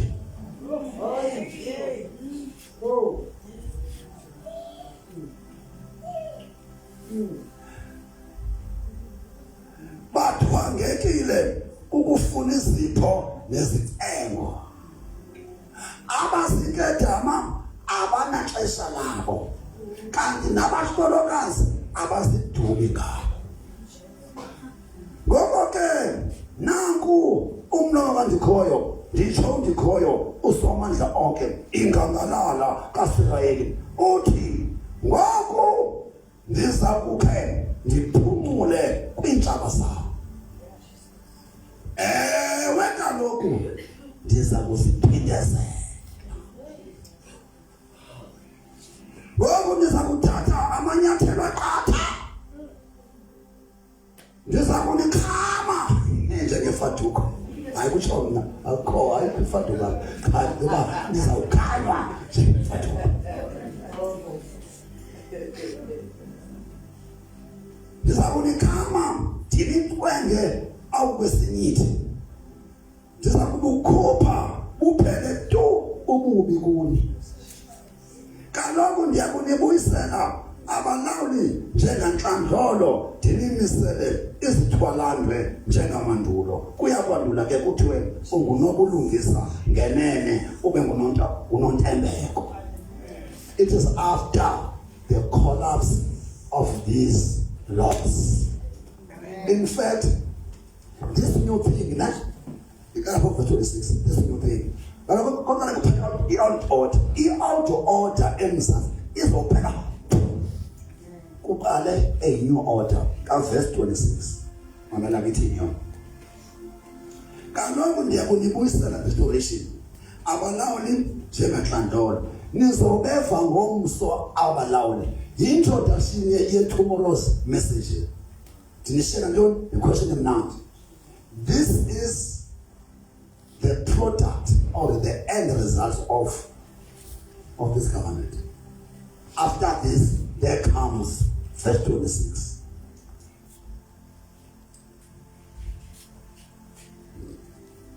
Ndini misale izithwalandwe njengamandulo kuyakwandula ke kuthiwe ungunobulungisa ngenene ube ngunontembeko. IJerusalem iyakuhlangulwa sarafikeyo umlungisa bathi justice system. Bayakusinda ke bonke abaguguka. Yibangcwele iSouth Africa izawuncedwa yinguquko. As long as South Africans singafuna urepeta ukuguquka uThixo sohlala ethangeni uzamazi. Ngikhala blind uThixo South Africans.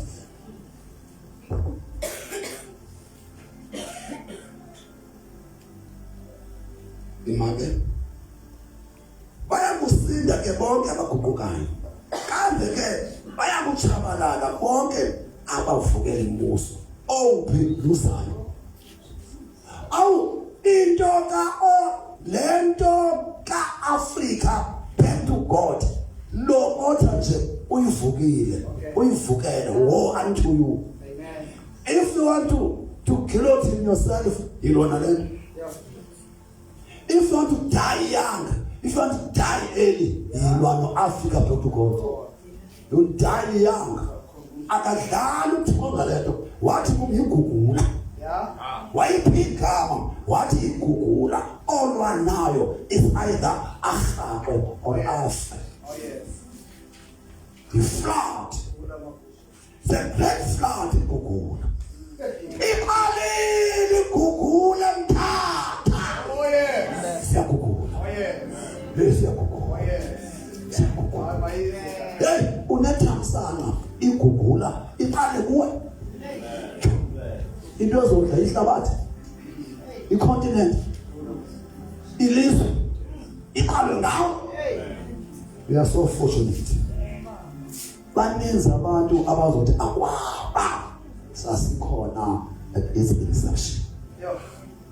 Cha basanda labaphucu ngoku. Sivale.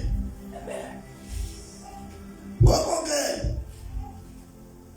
Okay, kambe ngiyabachama bonke abavukela imibuso nabanxaqhayo. Ewe undikhoyo uyababhubhisa bonke abaxeqa. Ngoba ke nosuka nibe manyonywana ngenxa yale mithi yemiyoki ninqulayo. Ngiyothi. Ngokunjalo nayilo miyezo yamanyondololo sexual immorality. Isafika. Kaloku niyakufana nemiyoki etshazileyo niyakuba matwa negadi engacingishelwayo. Njengoko nengca itshiswa nayinhlanzile nawo ke amagorha ayakuchabalala. Ewe ayakubhuthiswa imisebenzi yawo ibe ke akukho uyakulamla. Ukukumkane ukukumkane umalisa we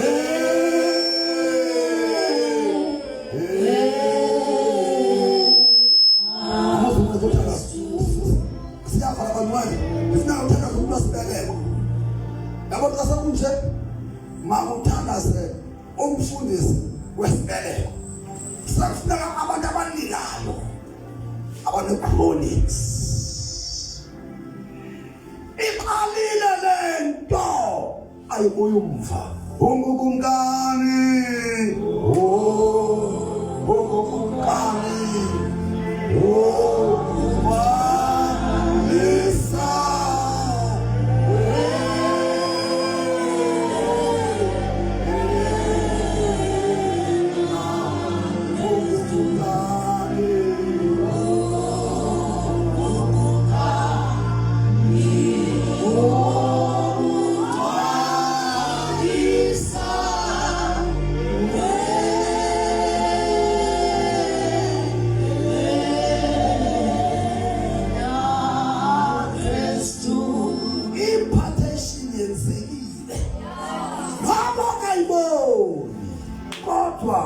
ayenzwanga ngumuntu impartation then ashabele ngimamele njengoba yaphuma kuntsikana yangena kusoga yangena kungqika isenjalo ukuzithuthela ungukumkane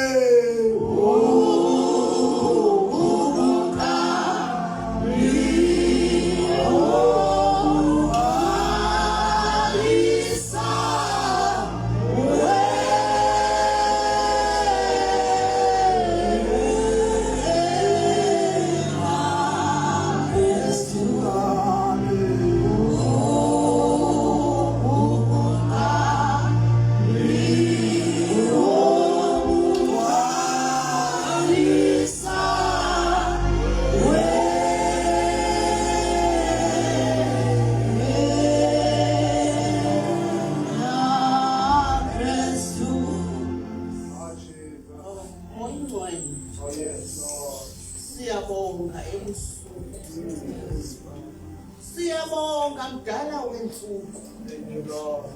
Siyabonga mdali wezulu nomhlaba. Sibonga ukunakekelwa nguwe Thixo. Sibonga ukuba khona kwethu Thixo kule ndawo. Ngexesha elinje Thixo le-invitation. Siyabulela Thixo wethu ngokusikhathalela kwakho. Siyabulela Thixo le nto intsha iqala kuthi. Thixo wethu onamandla. Sincede Thixo wethu. Sibambe zonke ezimfundiso Thixo. Ngoba uthe elizwini lakho ndinqule, ndikuphendule, ndikuxelele izinto ezinkulu ezifihlakeleyo ongazaziyo. Thixo wethu sixelele imfihlelo nasebusuku. Usixelele Thixo izinto ezisezawenzeka. Thixo wethu onamandla wasixelela Thixo ngeSouth Africa Thixo wethu onamandla. Izinto Thixo wethu onamandla eziyenze yesuka kuwe Thixo. Usixelela nendlela emasihambe ngayo ukuze iphinde ime iSouth Africa. Nkulunkulu wethu othandekayo, oThixo wasixelela Nkulunkulu wethu ukuthi somandla masingalali kugcwele ezinto besizifota imini yonke. Thixo wethu onamandla, ezi zinto zizawukusezilele kubuye zona. Sifuna into entsha Thixo wethu, sifuna ezamazulu Thixo wethu onamandla. Sanele sezizasemhlabeni ngoba zizusisa ndawo Thixo. Sifuna ezezulu Nkulunkulu wethu othandekayo.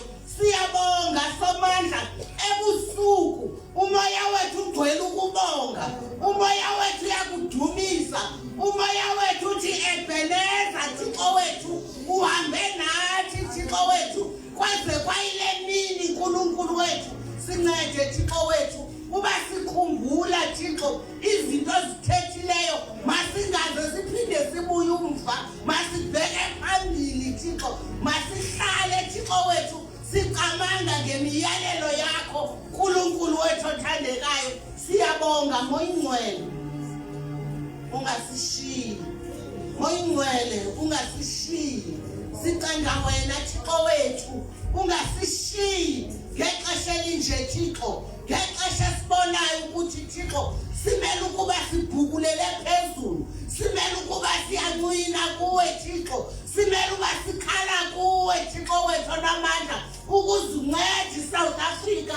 Abantu bakho Thixo bathi back to God.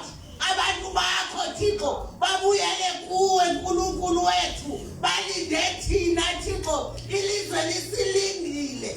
Abantu bakho bayachabalala ngoba baswela ulwazi. Ulwazi silugcinile, silumkonyile Thixo. Sincede somandla sihambe siyokuzenza abafundi zonke inhlalo. Sibaxelele indlela abahambe ngayo egameni likaYesu waseNazaretha.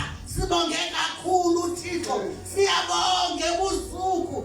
Siyabulela Thixo wethu onamandla. Waze wasikhanyisela Thixo. Waze wasiqondisa Thixo. Waze wasiqinisa Nkulunkulu. Wasibonisa indlela emasihambe ngayo. Siyabulela Thixo wethu egameni likaYesu waseNazaretha. Amen.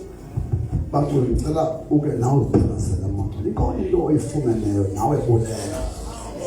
Ikhona lento nawe ibona oyiqhiqhe. Kodwa ikhona Thixo awushiyo namhlanje. Ngiyabonga uNkulunkulu. Ngiyabonga umsebenzi womhlaba.